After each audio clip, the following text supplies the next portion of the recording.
The shield is already glowing. Orion is falling at nearly 35 times the speed of sound, and inside a capsule named Integrity, 4 people are being pressed into their seats by a re-entry the last human beings alive have not experienced in 54 years. On April 10th, 2026, at 5:07 p.m. Pacific, that capsule hit the water 2.9 miles from the target.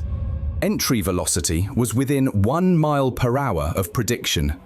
The press called it a triumph. NASA called it a milestone.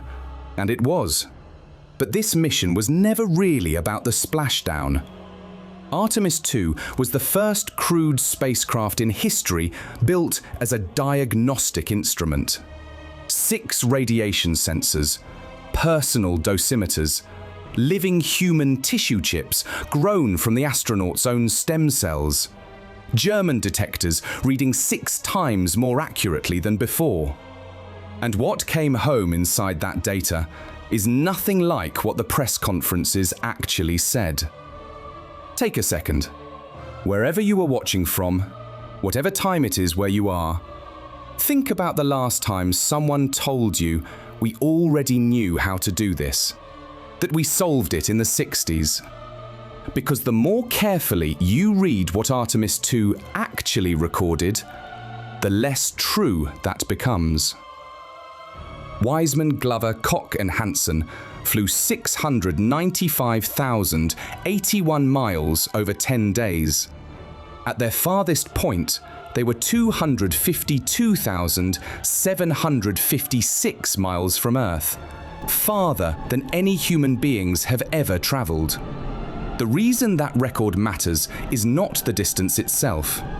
It is the fact that 4 astronauts had to become the most instrumented humans in the history of spaceflight to justify the trip.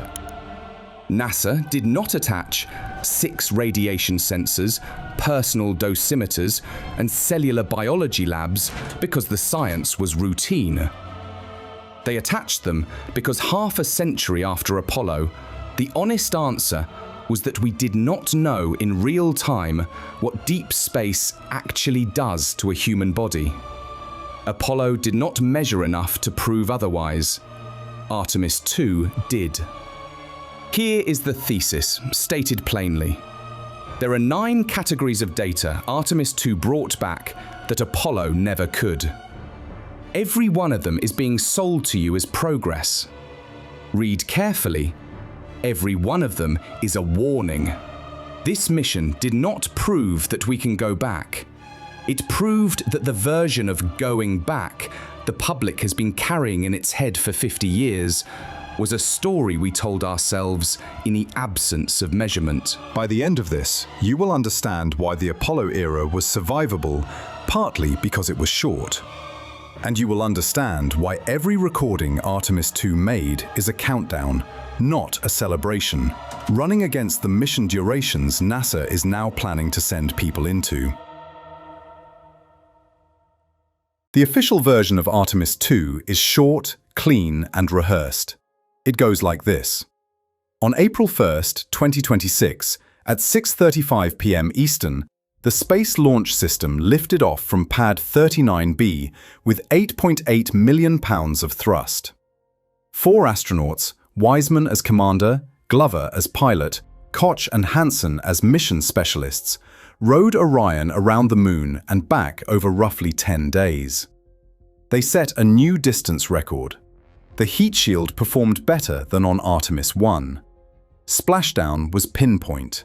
Everyone came home healthy. The mission is described as the foundation for a lunar base and, eventually, Mars. That is the version you were handed. It is technically accurate. It is also incomplete in ways that matter. Start with the reason the mission was crewed at all.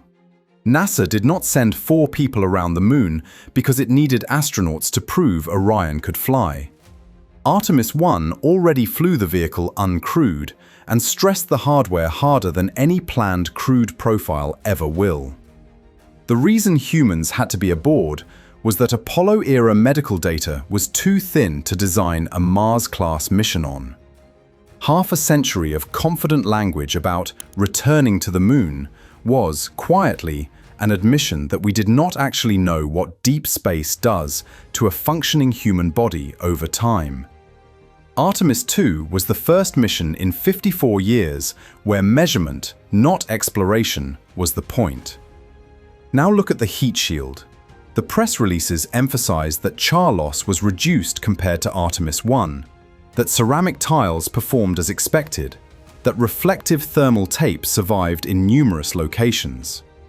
What those releases do not lead with is the fact that Artemis I's heat shield damage was severe enough that NASA delayed the crewed flight by more than a year, brought in a new administrator to conduct a final review on the eve of launch, and hauled the entire rocket back into the hangar in February 2026 for additional work. Artemis II's clean re-entry is not proof the problem was solved. It is proof that they were finally allowed to fly after being forced to fix it. Then consider the distance record. Artemis II went farther than Apollo 13. Apollo 13 got that far because something went catastrophically wrong. Artemis II got there because that is what a modern free return trajectory now costs. The extra distance is not a triumph. It is additional unshielded exposure baked into the mission design. Apollo was a sprint that we survived.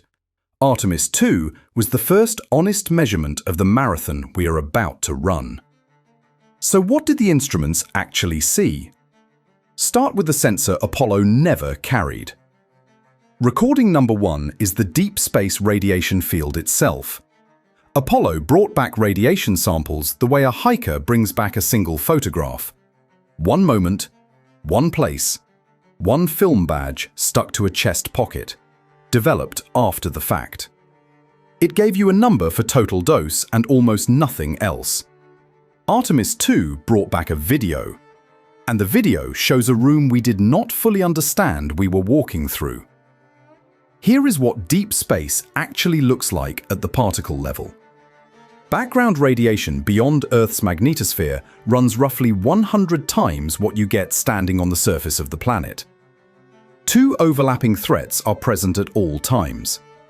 Galactic cosmic rays are the constant one, high-energy particles from outside the solar system, so energetic that shielding them requires meters of material we cannot lift with any current rocket.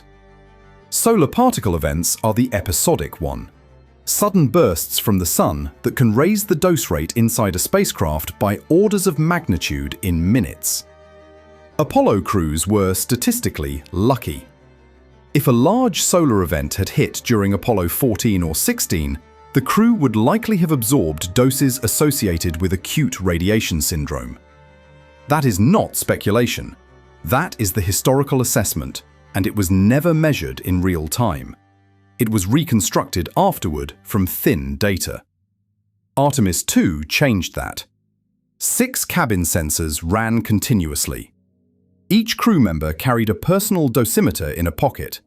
The German Aerospace Center's M42 EXT detectors, 4 of them, read radiation with roughly 6 times the resolution of the sensors flown on Artemis I. And Artemis I's sensors were already the most advanced ever flown to that environment. This is the first time in history we know, minute by minute, what species of particle hit a crewed spacecraft, at what energy, at what angle, and how the cabin shielding redirected them. Here is why that should bother you. Every mission duration estimate for a lunar base and every architectural assumption for a Mars transit was built on Apollo's thin data and on ISS measurements taken inside Earth's magnetic shield.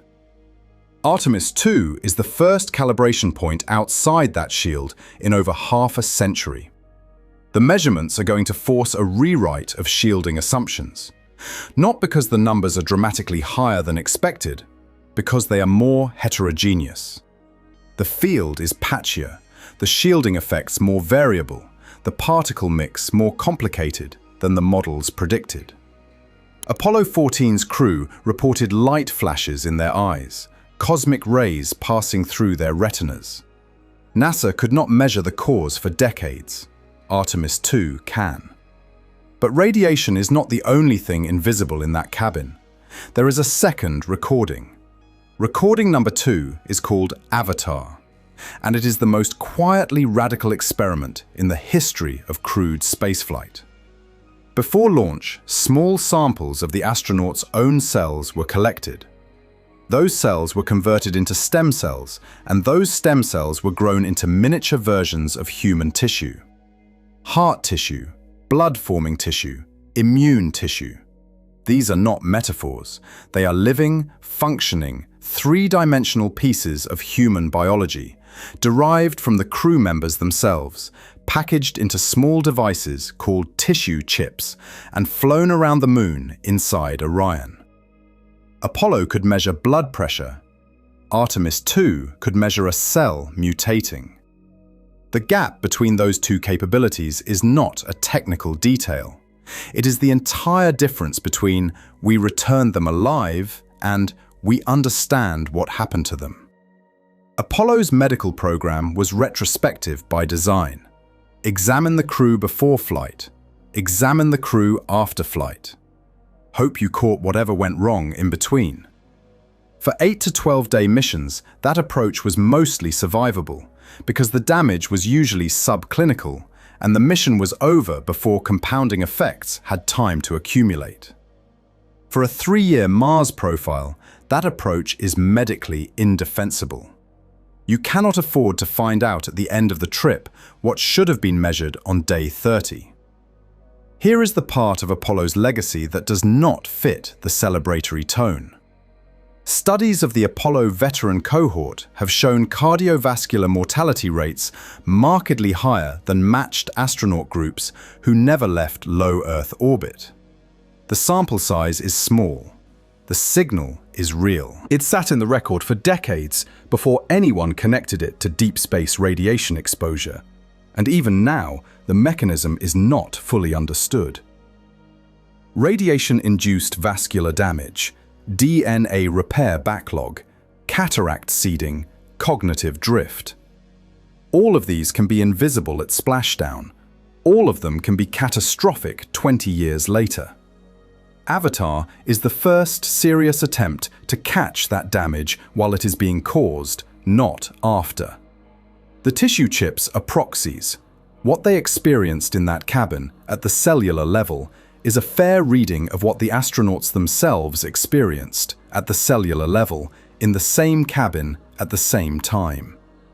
Compare that to Cold War radiation medicine, Chernobyl, atomic veterans, populations whose injuries were only understood as they aged. Astronauts have been that same experiment at a much smaller sample size for 65 years.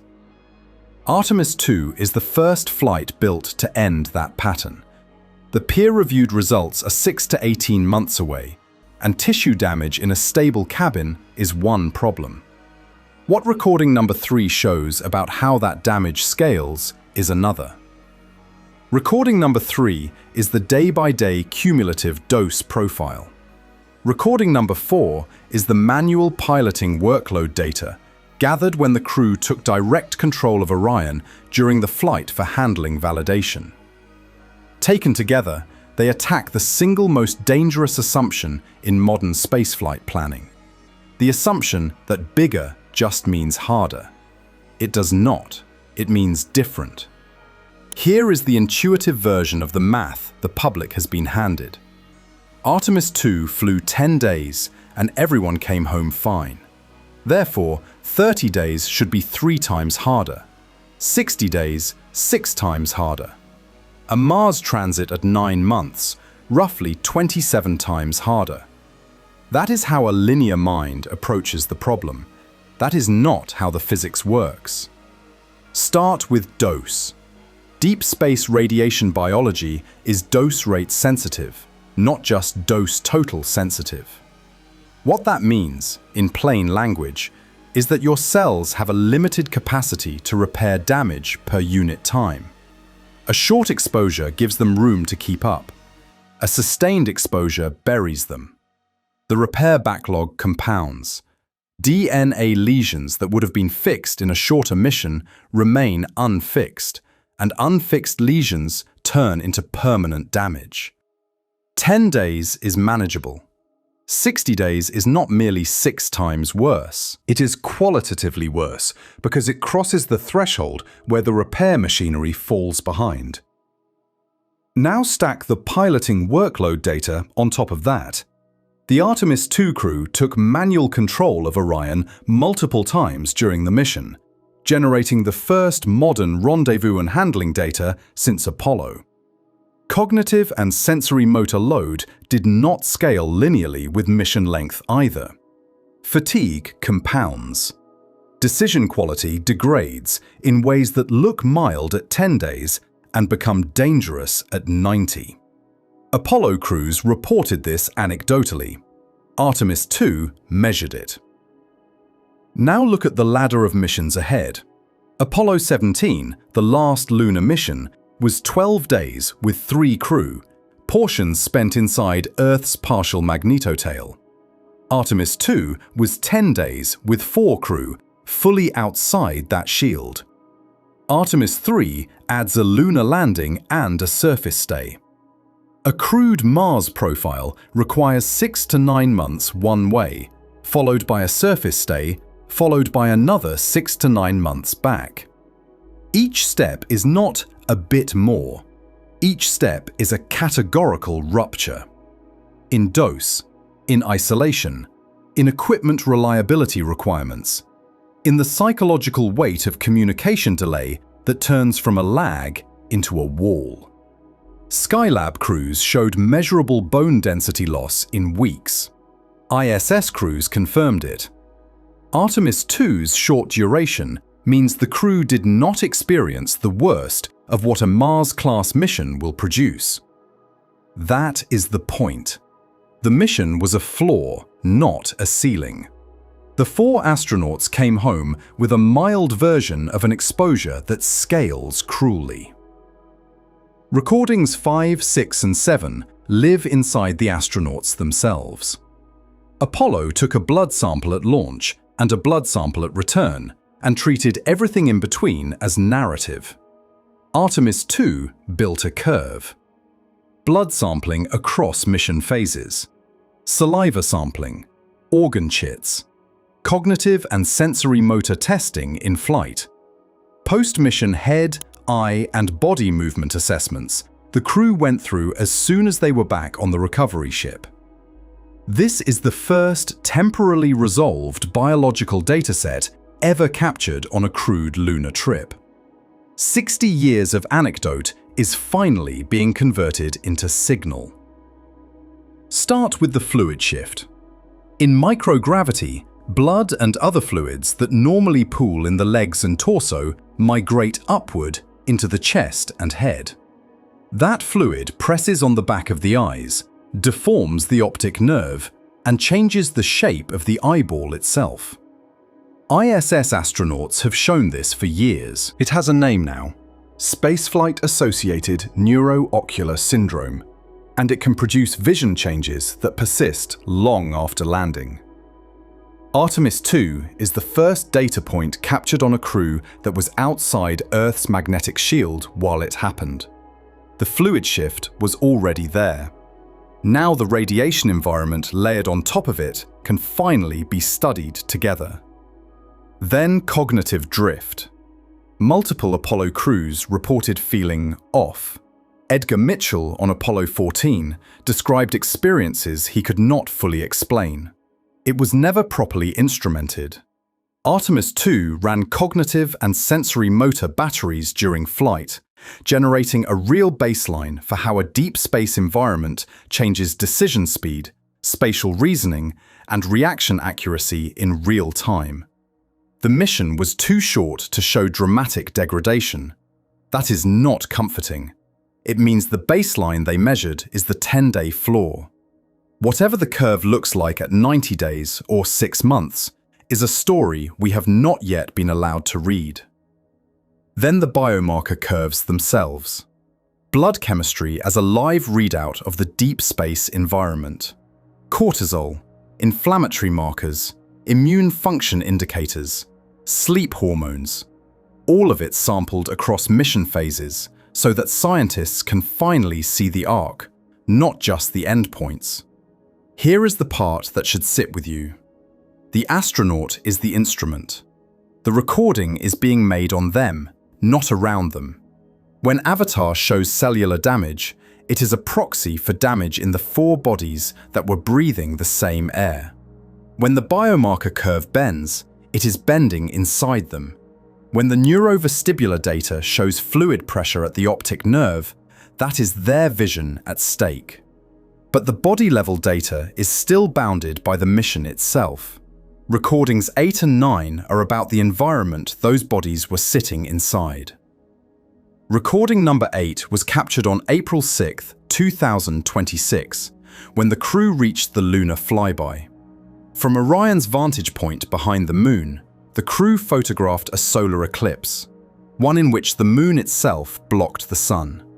This was the first solar eclipse ever recorded by human beings from cislunar space. The imagery is beautiful. It is also scientifically direct fuel for solar corona modeling from a geometry Apollo never had. That matters because the corona is where solar particle events are born. Better models of the corona mean better warning time for the events that could kill a future crew before they can reach shelter. Recording number 9 is the pipe that carried everything home. Orion carried a system called O2O, the Orion Artemis II optical communications system. It used infrared laser light instead of radio to send data back to Earth. In a single hour, O2O could push roughly 36 gigabytes. The legacy S-band radio system used on prior missions manages about 7 gigabytes in a full day. The mission generated somewhere between 300 and 400 gigabytes of high-resolution imagery, radiation logs, biological telemetry, and vehicle data. Apollo returned analog film, a trickle of biomedical telemetry, and voice. The difference is not incremental, it is architectural. Here is the part the tech coverage does not lead with.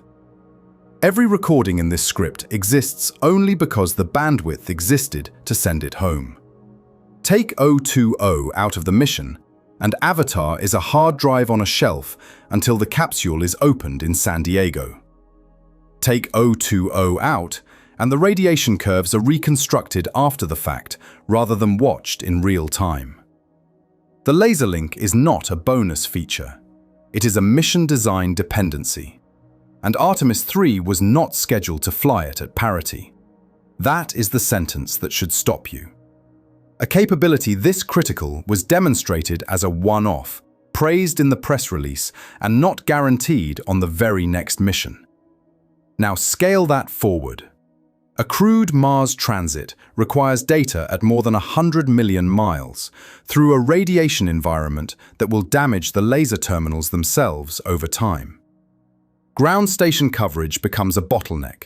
Deep space network capacity becomes a bottleneck. Every fragile link in the chain becomes mission critical. Apollo 8's Earthrise, taken on 70mm film in 1968, defined a generation. Artemis II's Earthset was captured digitally, downlinked by infrared laser, and now sits in a database next to the crew's cortisol readings. The difference is philosophical. Apollo photographed, Artemis II measured. So why is the public messaging still framing this as a triumph tour? Because institutions do not speak in the language of physics. They speak in the language of funding cycles. The gap between the raw Artemis II data and the public communications strategy is the biggest single tell in the entire mission. Every phrase used at the splashdown press conference is technically true. Every phrase is also softer than the underlying fact support. Read them again with that in mind. Historic return to the moon.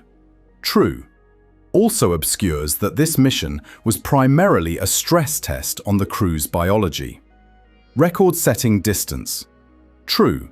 Also obscures that the record exists because a modern free return trajectory requires it, not because it was a triumph. Minimal heat shield char loss. True. Also obscures that Artemis I's shield damage nearly killed the program and pushed this flight back by more than a year. Crew in excellent health. True at splashdown. Also obscures that the avatar results, the cellular data that defines the actual medical verdict of this mission, will not be peer-reviewed for 6 to 18 months. There is no conspiracy here. There does not need to be. Institutions communicate outward in the language of confidence and inward in the language of uncertainty. Budget cycles require public momentum. International partnership commitments require optimistic timelines. Mars narrative funding depends on lunar success framing. Every congressional hearing needs a photograph, not a spreadsheet.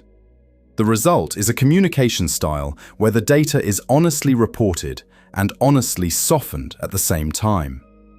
Let me be clear about what I am not saying. I am not saying NASA is lying. I am not saying the astronauts are in danger right now. I am not saying the engineers are incompetent, or the mission was staged, or the science is fake. The people who built and flew this vehicle are doing extraordinary work under real constraints. The point is narrower and harder. The reading of the data that is being offered to the public is softer than the data itself supports.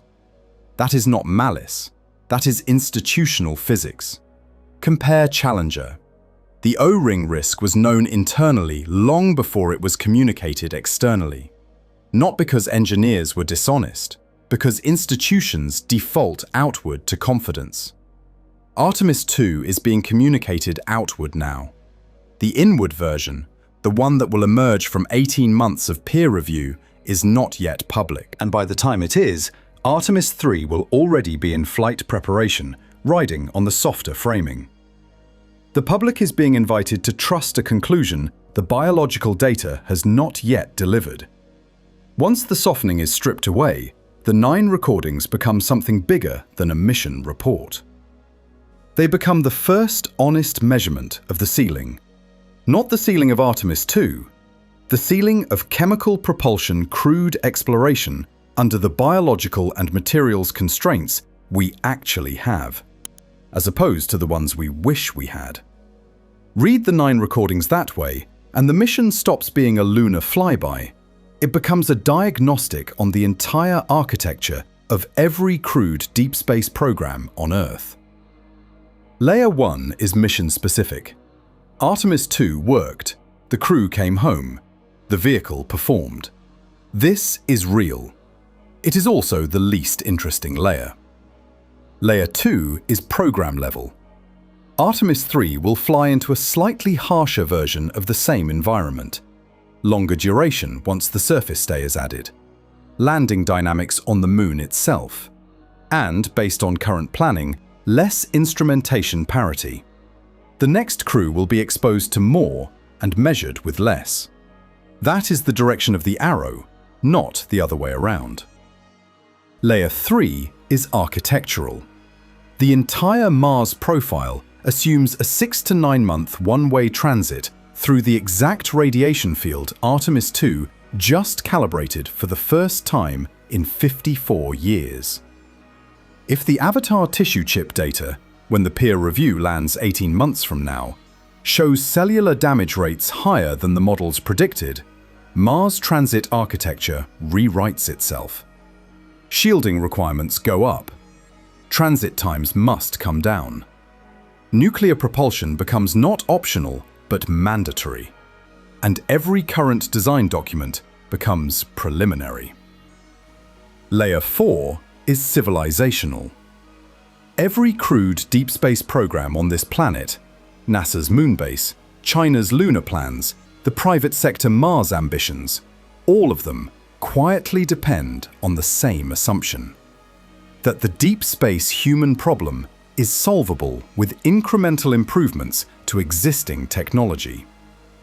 Artemis II is the first serious test of that assumption in half a century. If the data supports it, the roadmap holds. If the data breaks it, the roadmap breaks. And the reading is still coming.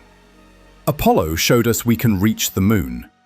Artemis II is showing us whether we can stay anywhere farther than low Earth orbit. Those are different questions. The 9 recordings are the diagnostic evidence in that trial, and the trial is not yet closed. The Titanic taught shipping the difference between can cross and can cross safely at scale.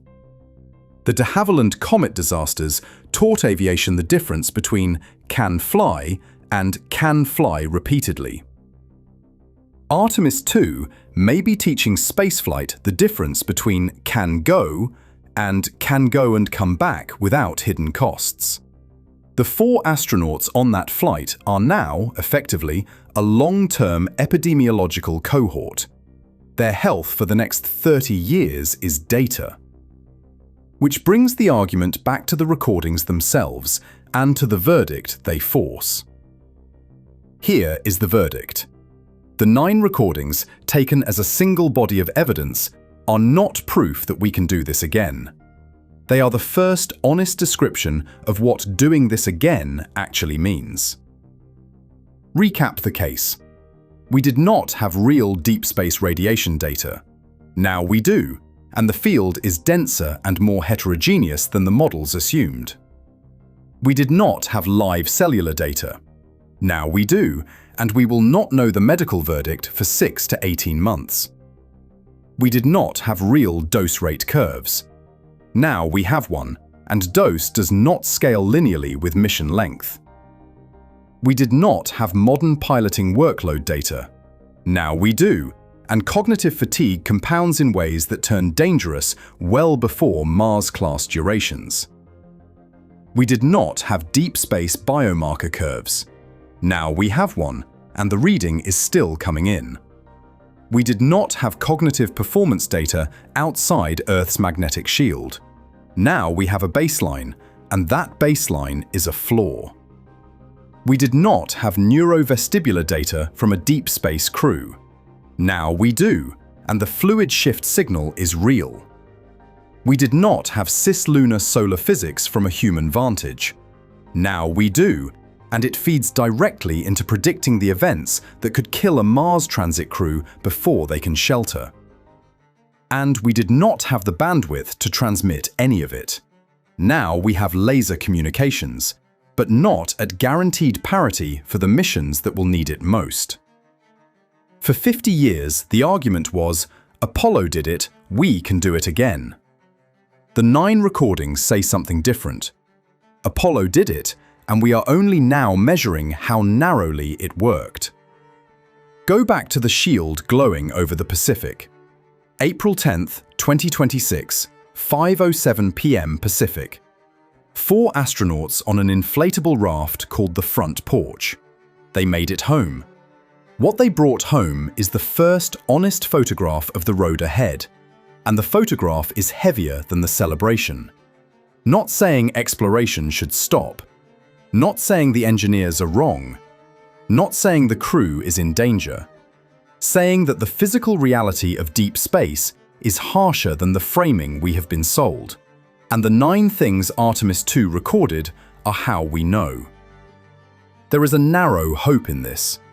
Apollo went blind and came home. Artemis II went with its eyes open. That is a better foundation, even if it is a heavier one. Apollo returned with a flag. Artemis II returned with a diagnosis. Only one of those is useful for the next 50 years.